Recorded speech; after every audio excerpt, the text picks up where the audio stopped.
నమస్కారం welcome to V3 news లక్ష్యం సమాజహితం నేను స్వాతి ముందుగా బులెటిన్ లో హెడ్లైన్స్ చూద్దాం నేడు సాగర్ తిరుపతి ఉప ఎన్నికల కౌంటింగ్ పటిష్ట భద్రత నడుమ కొనసాగనున్న ఓట్ల లెక్కింపు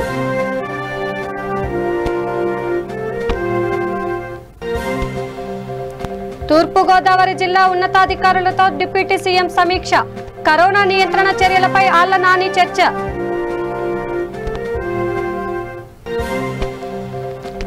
నెల్లూరులో కోవిడ్ కేర్ సెంటర్ ను తనిఖీ చేసిన కలెక్టర్ వైద్యం కోసం సర్వం సిద్ధంగా ఉండాలని ఆదేశాలు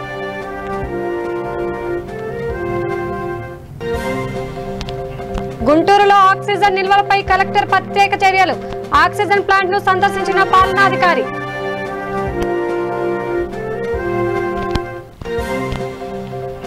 టీటీడీ పారిశుద్ధ్య కార్మికులకు శానిటేషన్ కిట్స్ పంపిణీ దేవస్థానం సిబ్బందికి అండగా ఉంటామన్న చైర్మన్ వైవి సుబ్బారెడ్డి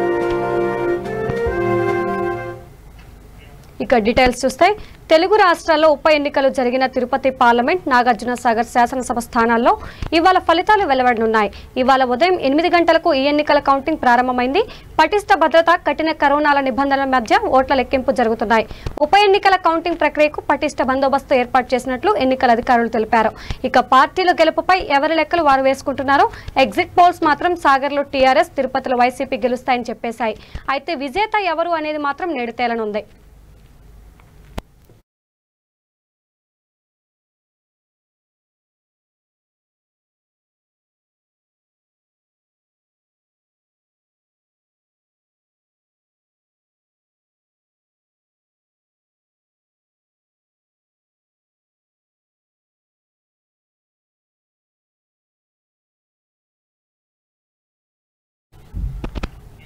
ఇక కోవిడ్-19 మేనేజ్మెంట్ నిర్వహణ, వ్యాక్సినేషన్ తదితర అంశాలపై తూర్పుగోదావరి జిల్లా ఉన్నతాధికారులతో రాష్ట్ర ఉప ముఖ్యమంత్రి, కుటుంబ సంక్షేమం, వైద్య ఆరోగ్య శాఖ మంత్రి ఆళ్ల నాని సమీక్షా సమావేశాన్ని నిర్వహించారు. జిల్లాలో పెరుగుతున్న కోవిడ్ కేసులను కట్టడి చేయడంలో తీసుకోవాల్సిన చర్యలపై ఉన్నత స్థాయిలో చర్చించారు. రోజురోజుకు విజృంభిస్తున్న కరోనా మహమ్మారి నుంచి ప్రజలను కాపాడేందుకు ప్రభుత్వ నిబంధనలు పాటించడంతో పాటుగా కోవిడ్ కేర్ కేంద్రాలను పటిష్టం చేయాలని సూచించారు.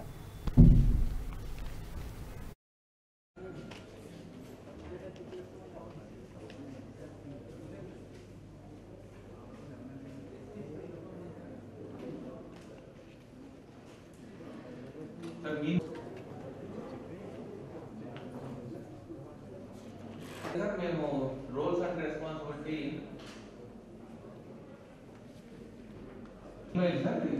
మన హార్డ్ కాపీలో ఉంది సార్. హార్డ్ కాపీ సో ఆ రోజు ఉన్నటువంటి పరిస్థితులకు ఈ రోజు ఉన్న దానికి కంపేర్ చేస్తే అమలాపురం డివిజన్ సార్ ఉంటే లాస్ట్ టైం ఓన్లీ 26% అంటే పెరిగింది సార్.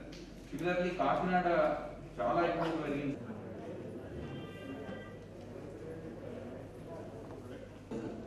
కాల్ సెంటర్లో సబ్జెక్ట్ వైజ్ ఇన్ఛార్జ్ పెట్టున్నాం కదా, అక్కడ సబ్జెక్ట్ డీటెయిల్గా చెప్పండి కలెక్టర్ వచ్చేంత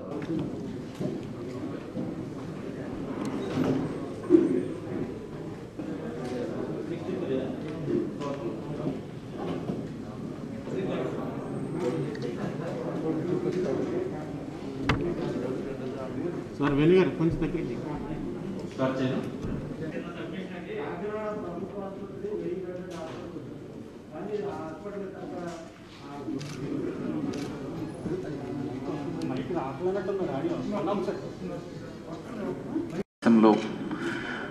అక్కడ గౌరవ మంత్రివర్యులు స్థానికంగా ఉన్నటువంటి విశ్వరూప్ గారు, కన్నబాబు గారు, వేణు గారు, పార్లమెంట్ సభ్యులు, శాసనసభ్యులు అందరం కలిసి ఇక్కడ అధికారులు అందరితో కలిసి సమీక్ష చేసి అక్కడ ఉన్నటువంటి పరిస్థితులను తెలుసుకుని ఆ వైరస్ను కట్టడి చేసేటువంటి కార్యక్రమాలకు సంబంధించి ఇంకా ముందుకు తీసుకువెళ్ళే విధంగా మరి చర్యలు తీసుకోమని ఆదేశిస్తే ఆయన ఆదేశాల మేరకు ఈరోజు తూర్పుగోదావరి జిల్లాలో ఈ సమీక్షా సమావేశాన్ని ఏర్పాటు చేయటం జరిగిందని తెలియజేస్తూ ఉన్నా. మరి ఈ సమీక్షా కార్యక్రమంలో ఇప్పటి వరకు ఈ జిల్లాలో అమలు చేస్తున్నటువంటి మరి ప్రభుత్వ నిర్దేశిత కార్యక్రమాలన్నీ కూడా చాలా అత్యంత సమర్థవంతంగా మరి జిల్లా అధికారులందరూ కూడా నిర్వహిస్తూ ఉన్నారు. ఇటువంటి పరిస్థితుల్లో మరి అంకిత భావంతో త్యాగనిరతితో మరి జిల్లా అధికారులందరూ కూడా ఈ తూర్పుగోదావరి జిల్లాలో మరి కరోనా సోకినటువంటి బాధితులకే కానివ్వండి, ప్రజలకే కానివ్వండి, వారు అందజేసినటువంటి సేవలకు హృదయపూర్వకమైనటువంటి అభినందనలు తెలియజేస్తూ మరింతగా మరి బాధ్యతాయుతంగా, మరింత అంకిత భావంతో, మరింత త్యాగనిరతితో మరి పనిచేయాల్సినటువంటి అవసరాన్ని కూడా మరి సమావేశంలో చర్చించడం జరిగింది.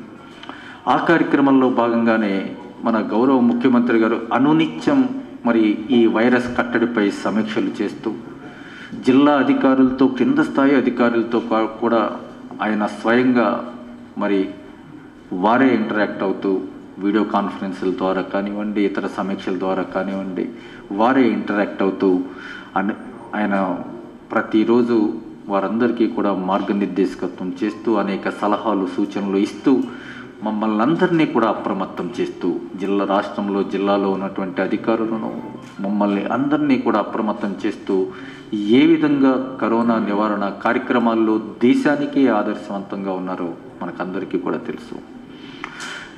ఆ కార్యక్రమంలో భాగంగా ఆయన సమీక్షల్లో చాలా స్పష్టంగా చెప్తూ వచ్చారు. ప్రతి జిల్లా మీరు వెళ్ళి సమీక్ష చేసినప్పుడు ఆ 104కి సంబంధించి వ్యవస్థను ఇంకా బలోపేతం చేయవలసినటువంటి అవసరాన్ని కూడా అక్కడున్నటువంటి అధికారులకి చెప్పి ఆ వ్యవస్థను ఇంకా బలోపేతం చేయమని, అదేవిధంగా చాలా చోట్ల ఈ హాస్పిటల్లో బెడ్లు లేవని, అదేవిధంగా కొంతవరకు ఏదో కృత్రిమ కొరతను అక్కడ ఉండే విధంగా మరి కొంతవరకు అందరినీ మనం ఆ ఘాటును కట్టలేం, కానీ కొంతవరకు అటువంటి పరిస్థితులు కూడా నెలకొన్నాయని, ఈ విషయాల్లో కూడా అక్కడ వాస్తవాలు తెలుసుకుని దానికి అనుగుణంగా చర్యలు తీసుకోమని ముఖ్యమంత్రి గారు ఆదేశిస్తే ఇక్కడ ఆ విషయంపై కూడా పూర్తిగా చర్చించడం జరిగింది. ఆ కార్యక్రమంలో భాగంగానే దాదాపుగా 3500 వరకు కూడా హాస్పిటల్ బెడ్స్ ఉంటే వాటిని 4500 వరకు కూడా పెంచేటువంటి కార్యక్రమాన్ని అమలు చేస్తామని జిల్లా కలెక్టర్ గారు చెప్పడం జరిగింది. దానితో పాటు ఇక్కడ సిమ్టమ్స్ తక్కువ ఉన్నటువంటి వారందరినీ కూడా, అంటే ఈ సిమ్టమ్స్ తక్కువ ఉన్నవారిని, పెద్దగా అపాయం లేనటువంటి వారిని, అంత సివియర్గా కండిషన్ లేనటువంటి వారిని కోవిడ్ కేర్ సెంటర్లలో పెట్టడం. ఇక నెల్లూరు జిల్లా ఆత్మకూరులో టిట్కో భవనాల్లో ఏర్పాటు చేసిన కోవిడ్ కేర్ సెంటర్ను జిల్లా కలెక్టర్ చక్రధర్ బాబు సందర్శించారు. కరోనా కేసులు పెరుగుతున్న నేపథ్యంలో కోవిడ్ కేర్ కేంద్రాల్లో బాధితుల వైద్యం కోసం సర్వం సిద్ధంగా ఉండాలని సూచించారు. ఏర్పాటు చేసిన ఆక్సిజన్ సిలిండర్లను సిద్ధం చేయడంతో పాటుగా సరిపడా బెడ్లను అందుబాటులో ఉంచాలని సూచించారు.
ల్యాబ్ టెక్నీషియన్ అండ్ రేడియోగ్రాఫర్ని నేను రిక్రూట్ చేస్తున్నాను. జేసీగా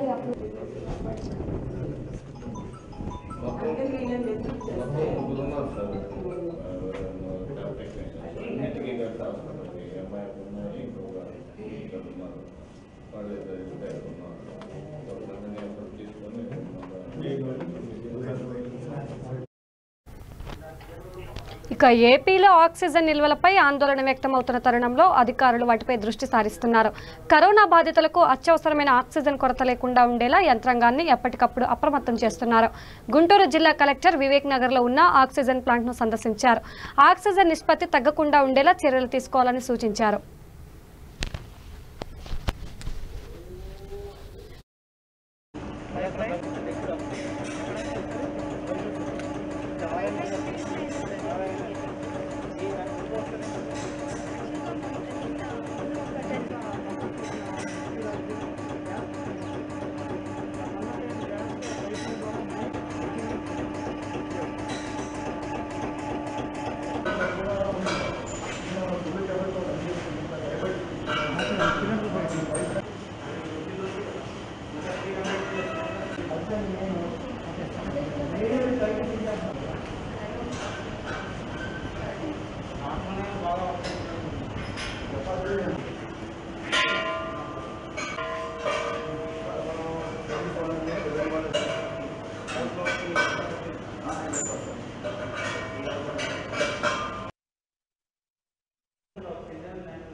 దాంట్లో నైట్రోజన్ ఉంటుంది. కన్సల్టేషన్ వస్తుంది సమ్ ప్లేసెస్ 500 ప్లేసెస్ ఉంటాయి. 100% ప్యూర్తో. ఇక తిరుమలలో పారిశుద్ధ్య కార్మికులకు TTD chairman YV Subba Reddy sanitation kits అందించారు. తిరుమల తిరుపతి దేవస్థానానికి చెందిన 15 మంది ఉద్యోగులు కరోనా కారణంగా మరణించారని చైర్మన్ వైవి సుబ్బారెడ్డి తెలిపారు. ఆ కుటుంబాలను ఆదుకుంటామని చెప్పారు. విధులు నిర్వర్తిస్తూనే వారు కరోనా బారిన పడి చనిపోయారని వైవి సుబ్బారెడ్డి చెప్పారు. తిరుపతిలోనే వారి నివాసం ఉందన్నారు. తిరుమలలో విధులు నిర్వహించే వారందరికీ త్వరితగతిన వ్యాక్సినేషన్ చేయిస్తున్నామని వైవి సుబ్బారెడ్డి తెలిపారు. టీటీడీ ఉద్యోగుల కోసం ప్రత్యేకంగా ఒక వార్డును బర్డ్ ఆసుపత్రిలో కేటాయించామని చెప్పారు. ప్రభుత్వ ఆదేశాల మేరకే తిరుమల దర్శనాలపై నిర్ణయం తీసుకుంటామని వైవి సుబ్బారెడ్డి తెలిపారు.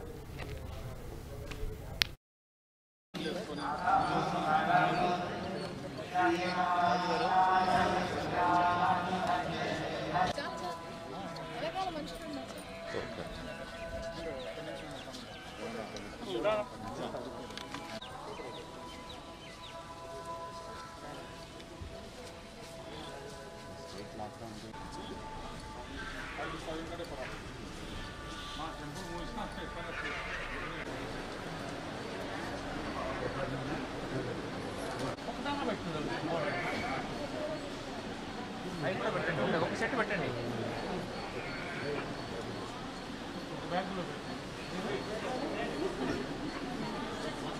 ఒక 5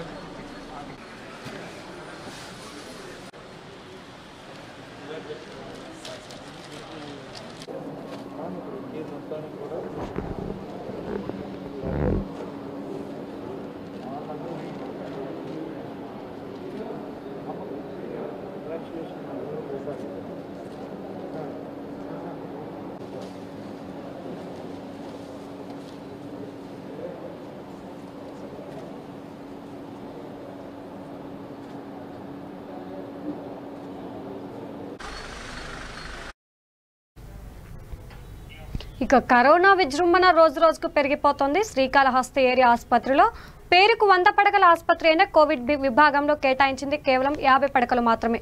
అందులోనూ వెంటిలేటర్లు అందుబాటులో ఉన్నది కేవలం 10 బెడ్లకు మాత్రమే. మంచాలు అందుబాటులో లేక అత్యవసర పరిస్థితుల్లో బయటి ఆసుపత్రులను ఆశ్రయించాల్సి వస్తుందని స్థానికులు వాపోతున్నారు. మృత్యువాత పడిన వారిని ఇంటికి తీసుకెళ్లే పరిస్థితి లేకపోవడంతో పురపాలక పారిశుద్ధ్య సిబ్బందే అంత్యక్రియలు నిర్వహించాల్సిన పరిస్థితి ఏర్పడింది.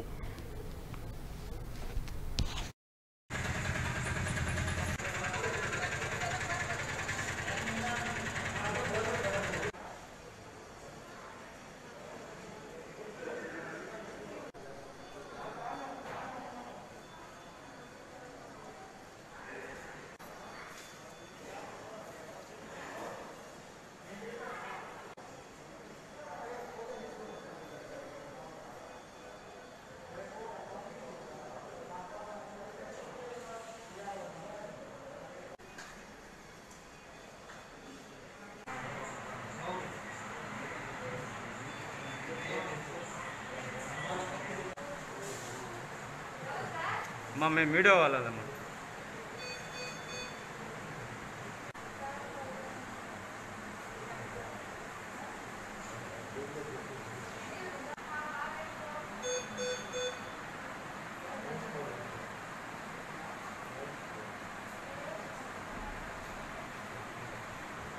వీధిలో వస్తున్నాయి. అయితే ప్రతి ఒక్కరు ఏంటంటే ఇక్కడ దగ్గరగా ఉందనే గవర్నమెంట్ హాస్పిటల్ ఇక్కడ చేరి అనేక రకాల ఇబ్బందులు పడుతున్నారు. అయితే వచ్చిన వారికి ఇక్కడ ఆక్సిజన్ లేదని ప్రతి ఒక్కరిని తిరుపతికి రెఫర్ చేస్తున్నారు. డాక్టర్ల కొరత కూడా ఎక్కువ ఉంది. ఇక్కడ ఎవరు పట్టించుకోవడం లేదు. దయచేసి ఈ ఈ ప్రభుత్వం వారు కానీ అధికారులు కానీ ఈ కరోనా హాస్పిటల్కి వచ్చే వాళ్ళని కాస్త దయచేసి ఆక్సిజన్ అనేది ఒక రవ్వ మాకు సప్లై చేయగలిగితే కొంతమంది. ఇక కరోనా జయించడానికి ధైర్యమే ప్రధాన ఆయుధమని ప్రతి ఒక్కరూ ధైర్యంగా ఉంటూ కుటుంబాలను రక్షించుకోవాలని ఎంపీపీ జనగామ శరత్రావు అన్నారు. రాజన్న సిరిసిల్ల జిల్లా ముస్తాబాద్ మండల పరిషత్ కార్యాలయంలో ఆయన మీడియాతో మాట్లాడారు. రోజురోజుకు పెరుగుతున్న కరోనా కేసులతో ప్రజలు అప్రమత్తంగా ఉండాలని సూచించారు. ప్రతి ఒక్కరూ స్వీయ నియంత్రణ పాటిస్తూ కరోనాను అరికట్టాలని సూచించారు. కరోనా సోకిన వారు ధైర్యంగా ఉంటూ వైద్య అధికారులు సూచించిన పాటించాలని కోరారు. ఈ కరోనా అనే మహమ్మారిని నుంచి మనది మనం కాపాడుకునే విధంగా ఇటు రాష్ట్ర ప్రభుత్వం అటు కేంద్ర ప్రభుత్వం ప్రయత్నం చేస్తున్నప్పటికీ కూడా ముఖ్యంగా పౌరులుగా బాధ్యత గల పౌరులుగా మనం ఈ కరోనా నుంచి కాపాడుకోవాలంటే తప్పకుండా ఎవరిది వారు మనమే స్వీయ నియంత్రణ చేసుకోవాలి. అదే శ్రీరామ రక్ష. మనం అందరం కూడా ఏదో ప్రభుత్వాలు లాక్డౌన్ పెడితే ఏ విధంగా ఉన్నామో మనమే లాక్డౌన్ పెట్టుకోవాలి. మనమే అనుకోవాలి అత్యవసరమైతే తప్ప దినసరి వస్తువులు కూరగాయలు కానీ పాలు కానీ పండ్లు కానీ కిరాణం కానీ 2 రోజులకోసారి 3 రోజులకోసారో అత్యవసరమైతే తప్ప బయటకు వెళ్ళద్దు. అట్లయితే ఎవరిది వాళ్ళని మనం కంట్రోల్ చేసుకోగలుగుతూనే ఈ కరోనా చైన్ కట్ అయి వీలైనంత వరకు మన కుటుంబాన్ని మనను మన ప్రాంతాన్ని రక్షించుకోవచ్చు. లేదంటే మనం ఇట్లే తిరుగుతుంటే అది ఓ దగ్గర నుంచి ఓ దగ్గరికి పోయి మనం చూస్తున్నాం. నిత్యం మనతోటి ఉండి మనతో కలిసిమెలిసి ఉన్న ఎందరో మిత్రులు ఇలా నేల రాలిపోతుంది. నిజంగా కూడా చాలా దురదృష్టకరం, బాధాకరం. మనం ఇవాళ బతికి బట్టగట్టాలంటే ఈ మే మాసం జూన్ మాసం పూర్తి స్థాయిలో స్వీయ నియంత్రణ, మళ్ళీ చెప్తున్నా, మనది మనమే లాక్డౌన్ విధించుకోవాలి. రెండవ అంశం తప్పకుండా రేపటి నుంచి ఎల్లుండి నుంచి 18 సంవత్సరాలు నిండిన ప్రతి ఒక్కరు కూడా వ్యాక్సిన్ వేసుకోవాలి. వ్యాక్సిన్ తోటి ఎలాంటి భయం లేదు. వ్యాక్సినే మనల్ని కాపాడుతుంది. ఇవాళ అదే వేరే దేశాలు మనకన్నా విపరీతంగా ఉన్న ఇవాళ ఇంగ్లాండ్ కానీ ఇటలీ కానీ ఇవాళ బ్రెజిల్ కానీ అమెరికా కానీ అక్కడ వ్యాక్సిన్ దాదాపు ఆ దేశంలో 40 నుంచి 50% వరకు 2 డోసులు వ్యాక్సిన్ వేసుకొని ఇలా ప్రజలందరూ కూడా చాలా సంపూర్ణ ఆరోగ్యవంతులైనరు. అట్లే వేరే దేశాల్లో కూడా కంట్రోల్ అవుతుంది. కారణం కూడా నేను అనేక మంది మా బంధువులు మిత్రులతోటి అమెరికా ఉన్న వాళ్ళతోటి కానీ లండన్ వాళ్ళతో మాట్లాడితే వాళ్ళు ఇదే చెప్పారు. దాదాపు 6-7 నెలల నుంచి ఎంత దగ్గర బంధువులైనా మిత్రులైనా కలుసుకోలేవాళ్ళు. కేవలం ఫోన్ ఉంది. ఇవాళ రేపు అందరికీ ఫోన్లు ఉన్నాయి, వీడియో కాల్ ఉంది, ఫేస్ లైన్ ఉంది. ఇక విశాఖ జిల్లా తెలుగుదేశం పార్టీ కార్యాలయంలో ప్రభుత్వం తక్షణమే హెల్త్ ఎమర్జెన్సీ ప్రకటించాలని, హాస్పిటల్స్లో వెంటనే ఆక్సిజన్ ఏర్పాటు చేయాలని విశాఖ పార్లమెంట్ తెలుగుదేశం పార్టీ అధ్యక్షులు పల్లా శ్రీనివాసరావు డిమాండ్ చేశారు. కరోనా కేసులు పెరుగుతున్న ప్రభుత్వం పట్టించుకోవడం లేదని, దీంతో ప్రజలు చాలా మంది ఇబ్బంది పడుతున్నారని ఆయన వ్యక్తం చేశారు. కరోనా కట్టడిలో ప్రభుత్వ వైఖరి, పరీక్షల నిర్వహణ ఖండిస్తూ ఆయన నిరసన చేశారు. 10th క్లాస్ ఇంటర్మీడియట్ పరీక్షలు వెంటనే రద్దు చేయాలని డిమాండ్ చేశారు. ఈ క్రమంలో జీవీఎంసీ లీడర్ శ్రీనివాసరావు, కార్పొరేటర్ తదితరులు పాల్గొన్నారు. వెంటనే సప్లై చేయాలని చెప్పేసి ఈరోజు చూస్తే రోడ్డు మీద చాలామంది బెడ్స్ లేక, ముఖ్యంగా బెడ్స్ అంటే బెడ్స్కి ఆక్సిజన్ లేక, బెడ్ అంటే ఆక్సిజన్ బెడ్ విత్ ఆక్సిజన్ లేక ఎంతోమంది ఇబ్బంది పడుతున్నారు. మీరు చూస్తే అటు ఆర్లో జంక్షన్లో కానీ లేకపోతే పెద్ద ఆసుపత్రి కేజీహెచ్ జంక్షన్లో కానీ ఆ హాస్పిటల్ జంక్షన్లో ఎంతోమంది మరి అడ్మిషన్ దొరక ఇబ్బంది పడుతున్నారు. తీరా హాస్పిటల్ యాజమాన్యంతో మాట్లాడితే ఇంతవరకు మాకు ఆక్సిజన్ సప్లై చేసేటువంటి పరిస్థితి కనిపించట్లేదు, ఆక్సిజన్ చాలా నిల్వలు నిండుకుంటున్నాయి అని వాళ్ళు భయపడుతున్నారు. కనుక మేము ఎక్కువ మందిని తీసుకోలేకపోతున్నాం అని చెప్పేసి మాకు తెలియజేస్తున్నారు. కనుక ప్రభుత్వం వెంటనే ఇది హెల్త్ ఎమర్జెన్సీ కింద డిక్లేర్ చేసి వెంటనే ప్రతి హాస్పిటల్కి కూడా ఆక్సిజన్ ఎంత ఉంది అన్నది చూసుకోవాల్సినటువంటి బాధ్యత ఉందని చెప్పేసి ఈ సందర్భంగా మేము డిమాండ్ చేస్తున్నాం. అలాగే ప్రభుత్వం మిగతా కార్యక్రమాలన్నీ కూడా బంద్ చేయాలి, ఎసెన్షియల్ సర్వీస్ మాత్రమే దృష్టి పెట్టాలి, ప్రత్యేకంగా హెల్త్ మీద ఎక్కువ దృష్టి పెట్టాలని చెప్పి తెలుగుదేశం పార్టీ తరపు నుంచి మేము డిమాండ్ చేస్తున్నాం. ఇందులో పాల్గొన్నటువంటి మరి కార్పొరేటర్స్ ఫ్లోర్ లీడర్ అందరికీ కూడా మేము ధన్యవాదాలు తెలియజేస్తున్నాం. కనుక వెంటనే ప్రభుత్వం హెల్త్ ఎమర్జెన్సీ డిక్లేర్ చేయాలి. ఎమర్జెన్సీ హెల్త్ ఎమర్జెన్సీ డిక్లేర్ చేయాలి. హెల్త్ ఎమర్జెన్సీ డిక్లేర్ చేయాలి. హెల్త్ ఎమర్జెన్సీ డిక్లేర్ చేయాలి. హెల్త్ ఎమర్జెన్సీ వెంటనే డిక్లేర్ చేయాలి. ఆక్సిజన్ వెంటనే సప్లై చేయాలి. ఆక్సిజన్ వెంటనే సప్లై చేయాలి. ఆక్సిజన్. ఇక అంబర్పేట ఎంసీహెచ్ కాలనీలో CPI greater Hyderabad city council member Shaikh Nadeem ఆధ్వర్యంలో రంజాన్ తోఫాలను తగలబెట్టారు. కష్టకాలంలో 300 రూపాయలు విలువ చేసే వస్త్రాలు ఇవ్వడాన్ని వారు తీవ్రంగా తప్పుబట్టారు. ఇందుకు బదులుగా పేద ముస్లింలకు 15,000 రూపాయల విలువ చేసే రంజాన్ తోఫాన్లో నిత్యావసర సరుకులు ఇవ్వాలని వారు డిమాండ్ చేశారు. పేద ప్రజలను మైనార్టీ వర్గాలను ప్రభుత్వం చిన్నచూపు చూస్తుందని విమర్శించారు. ఈ కార్యక్రమంలో AITI chief vice president Mirza Sohail Baig, Majeed Alikhan, Syed Ameer, Parvez తదితరులు పాల్గొన్నారు.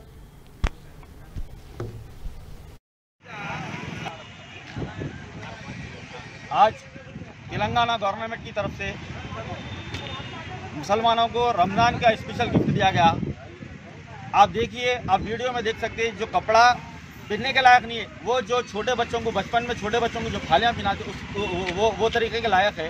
क्योंकि मैं कईयों को देखा कि लोग ऐसे कपड़ों में लोग छोटे बच्चों को पेशाब और गलीजात के लिए फाली बना दे, तो वैसा कपड़ा दिए। मुसलमानों के साथ टीआरएस गवर्नमेंट एक मजाक करी, बहुत बड़ा मजाक करी। ये कोविड के टाइम पे इतने गरीब लोग हैं जो परेशान है, कोई हॉस्पिटल के तरीके से परेशान है, कोई बेरोजगारी के ताल्लुक से परेशान है, हर कोई एक एक जरिए से परेशान है। तो लिहाजा टीआरएस गवर्नमेंट को ये जो गिफ्ट पैक जो दे रहे हैं, ये देने का कोई ज़रूरत नहीं थी। अगर उनको वाकई अगर मुसलमानों के साथ माइनॉरिटीज के साथ वाकई उनको लगाव है तो उन्हें 15,000 का पैकेज दे सकते थे उन्होंने टीआरएस केसीआर साहब। तो केसीआर साहब को ये मुसलमानों के साथ मजाक करना और उनके साथ, तो देखिए अब टीआरएस गवर्नमेंट की तरफ से जो लापरवाही हो रही, टीआरएस गवर्नमेंट बता रही एक चीज़ और कर रही है एक चीज़। तो देखिए प्राइवेट हॉस्पिटलों में कोविड के ताल्लुक से लाखों रुपये बिल हो रहा, तो लिहाजा उसके ऊपर कोई टीआरएस गवर्नमेंट उसके ऊपर जाके प्राइवेट हॉस्पिटलों के ऊपर कोई दबाव नहीं डाल रही।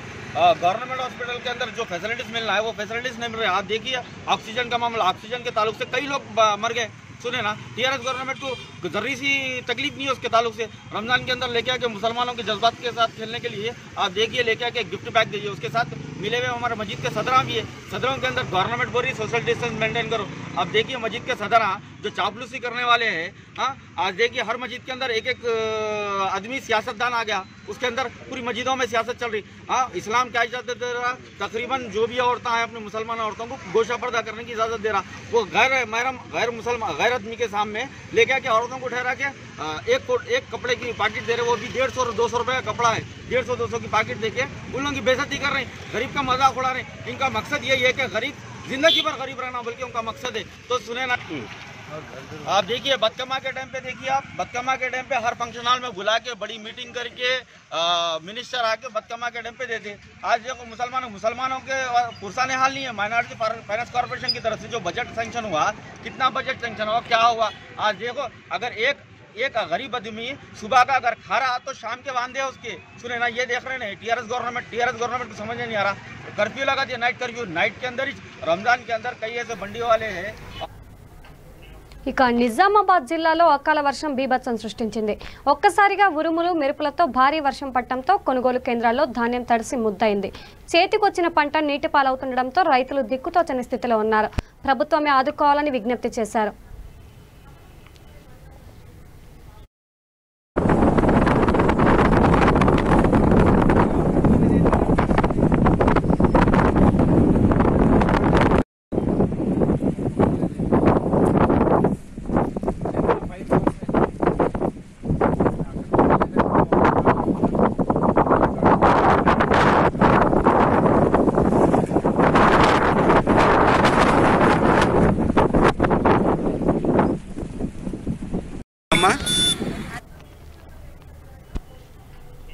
బులెటిన్ ముగించే ముందు హెడ్లైన్స్ మరోసారి చూద్దాం. నేడు సాగర్ తిరుపతి ఉప ఎన్నికల కౌంటింగ్, పటిష్ట భద్రత నడుమ కొనసాగనున్న ఓట్ల లెక్కింపు.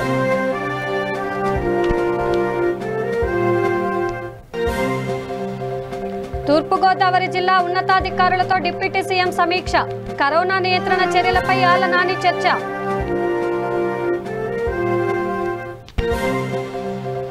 నెల్లూరులో కోవిడ్ కేర్ సెంటర్ను తనిఖీ చేసిన కలెక్టర్ వైద్యం కోసం సర్వం సిద్ధంగా ఉండాలని ఆదేశాలు.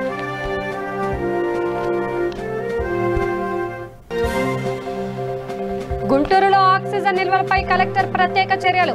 ఆక్సిజన్ ప్లాంట్ను సందర్శించిన పాలనాధికారి.